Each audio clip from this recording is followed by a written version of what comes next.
In Mumbai, inside a dimly lit room, two young souls sit close, eyes locked, hearts tangled in a love that defies centuries of division. The silence between them is sacred but fragile. He's from a lower caste, she's from a higher one. Their love is a rebellion. Just as she steps out, the door creaks open. A courier boy enters. His name is Shankar. He's from a high caste. His eyes scan the room, calculating. In a flash, he grabs the boy, drags him to the edge, and throws him off the building. No hesitation, no remorse. Then he vanishes into the chaos of the city.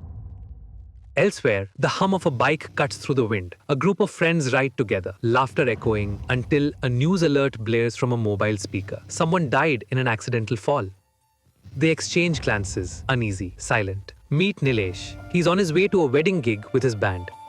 At the party, his eyes catch a girl dancing freely.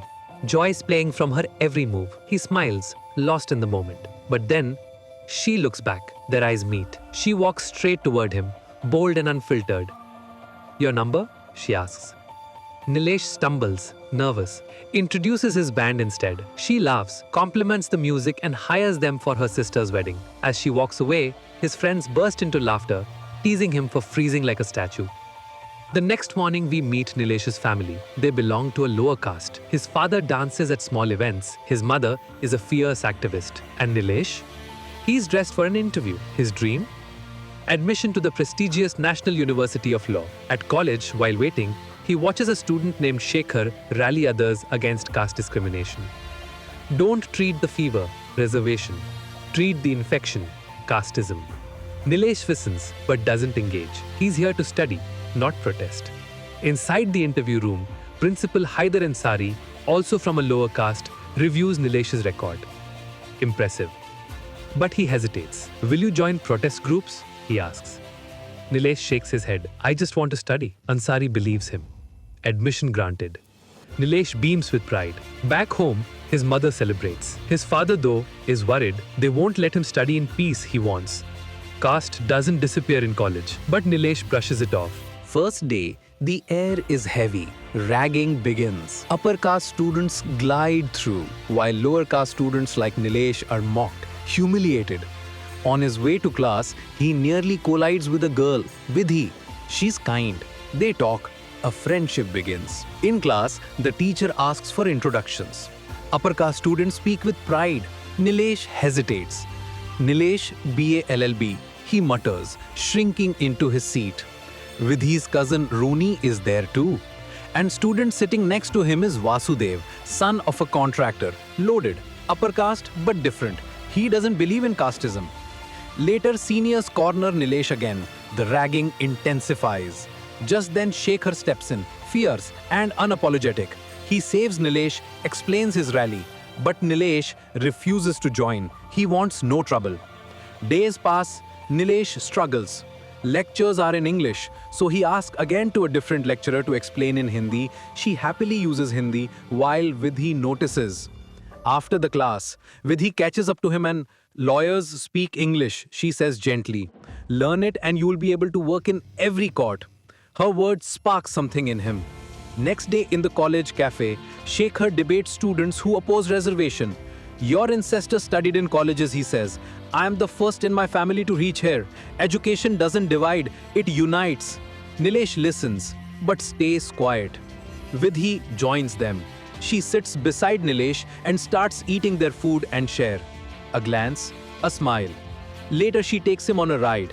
They talk about life, dreams, pain. It feels like they've known each other forever. Elsewhere, Shankar enters a house. A girl lies lifeless. She had loved a boy. Her parents disapproved. She refused to bend. So the brother killed her. Yeah, their own daughter. To hide the truth, they called Shankar to make it look like suicide. But she's still breathing. Shankar sees this and finishes the job. Cold, precise. This isn't new. Whenever love defies caste, Shankar is summoned to fix it. Years ago, his own sister fell in love. He killed her. Since then, rage has consumed him. Caste is his weapon. Back at college, Shekhar urges them to join the protest. Vidhi accepts, but Nilesh refuses, stating, "I came here to study, not to fight," and rides away, leaving Shekhar disappointed. In class, Professor Tripathi teaches in English. Nilesh struggles, tries to pretend he's taking notes, but Tripathi notices, points at him. Students work hard to earn their seats.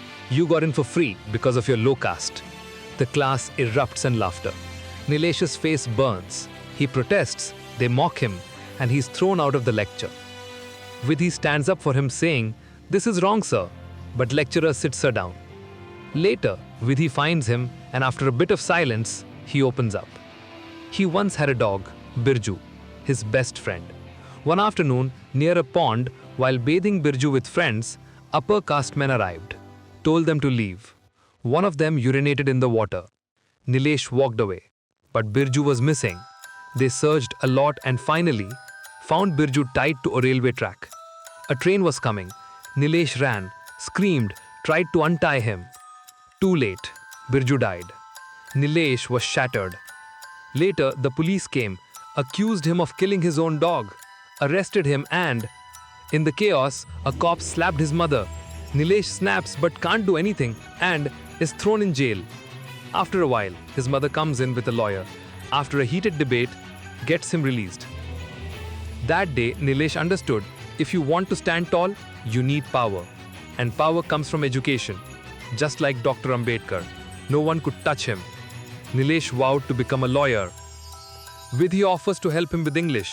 They study together, grow closer, fall deeper, and one day, even after her cousin's constant objections, she invites him and Vasudev to her sister's wedding.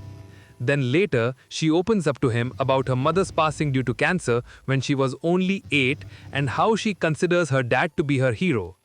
He reaches out to comfort her and she accepts. They both confess their love for each other under the roof, under open sky. On the wedding day, Nilesh arrives, dressed up with the clothes his friends got him, looking very nervous. But after Vidhi welcomes him, he is relieved. Vidhi smiles, music plays, guests dance. Nilesh joins in, but Vidhi's father watches, sees the way they look at each other. He calls Nilesh aside, "Leave my daughter." Before Nilesh can respond, Roni and his friends surround him. They beat him, kick him, spit on him. The father tries to stop them all, and taking this opportunity, Roni pees on him. While his was still down, the father approaches him and instead of helping, he tells him to back off Vidhi or else the society will make her life very difficult. Nilesh stands up and walks home, broken. Bleeding while back in the party, Vidhi searches for him with no idea of what happened. Next day, at college, Shekhar is devastated, his scholarship revoked. He pleads with Principal Ansari, "It affects my studies, my family." Ansari sighs. "It's out of my hands now." Back to Nilesh, he's nowhere to be seen in college.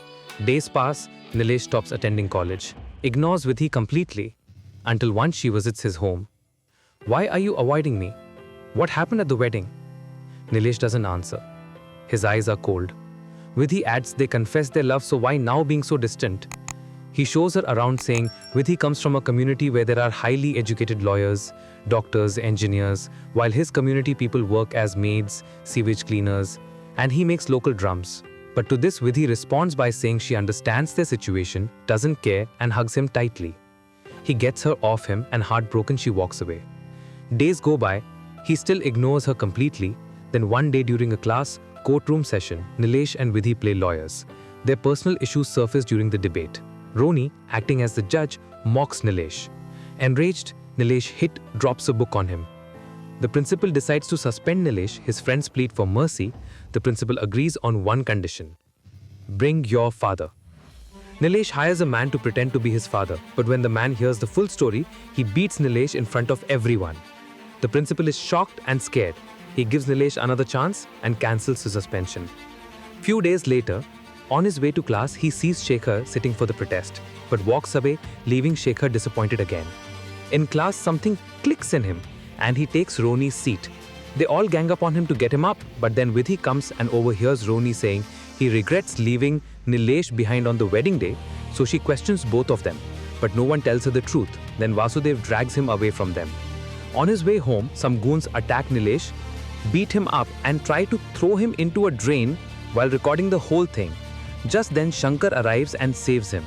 They sit together at a tea stall, but when Shankar learns Nilesh is from a lower caste, he refuses to drink the tea. Back at college, Nilesh again sits in Roni's seat. This time, Roni stays quiet due to the teacher's presence, but later he hires someone to throw sewage wastes on Nilesh. Vidhi tries to help him, but he walks away. Then she runs towards Roni and fights with him. Then Nilesh shows up and rubs his hand filled with sewage on Roni's face. Before things got out of hand, the principal stops them, and this leads to Roni being suspended only for a week and another meeting with Nilesh's father. This time, he brings his real father who says, "I warned him not to chase this dream, but he didn't listen, and after everything he has faced, I believe he'll become a lawyer one day," and walks out. The principal, moved, shares his own struggles with caste and says, "When I became principal, those who once beat me now bow to me. You must fight your battle." Outside the college, Roni catches Nilesh's father and humiliates him publicly. But when Nilesh arrives, Roni flees. Vidhi tells her father everything. Enraged, her father beats Roni. Roni claims Vidhi follows him and will run away with him someday. Vidhi lashes out at him. Her uncle says, "We can't kill our daughter, so we'll have to do something about that boy." They begin plotting to get rid of Nilesh. Same time back at home, Nilesh, furious, wants revenge. But his father advises, "We don't fight with weapons, we fight with wisdom. This isn't just your battle, it's ours." Nilesh finally understands Shekhar's message and decides to join the fight. But when he returns to college, he finds Shekhar has died by suicide. Nilesh is devastated, blaming himself for not supporting Shekhar. He fears that everyone he cares about ends up dead. He tells Vidhi to stay away for her own safety. She leaves heartbroken again. On his way home, Shankar meets with a bike accident. Nilesh rushes to help him and gives him a ride. Then suddenly, he's been dragged through the mud unconscious. Turns out Shankar is hired by Roni's family to kill him. When Nilesh gains consciousness, he finds himself on the railway track and a train approaching him in high speed. Somehow Nilesh escapes and runs. Shankar chases him, and another fight breaks out. This time, Nilesh overpowers him and finds Roni arriving to check if Nilesh is dead.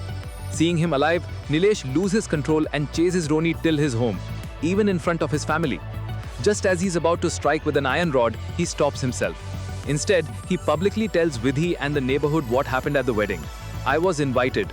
They beat me, urinated on me, threw sewage and tried to kill me." Vidhi breaks down in tears. Her father regrets everything. Nilesh speaks about casteism. "You may be from a high caste, but your thinking is small." Vidhi hugs him in front of everyone. Nilesh and Vidhi finally unite. Now, if you are anything like Rooney, then you should learn from what he does next. During exams, he becomes the first one to step up and help Nilesh. Well, this story had a happy ending because it's fictional, but there are hundreds and thousands of real stories who don't have happy endings. Now please subscribe so I can have my happy ending.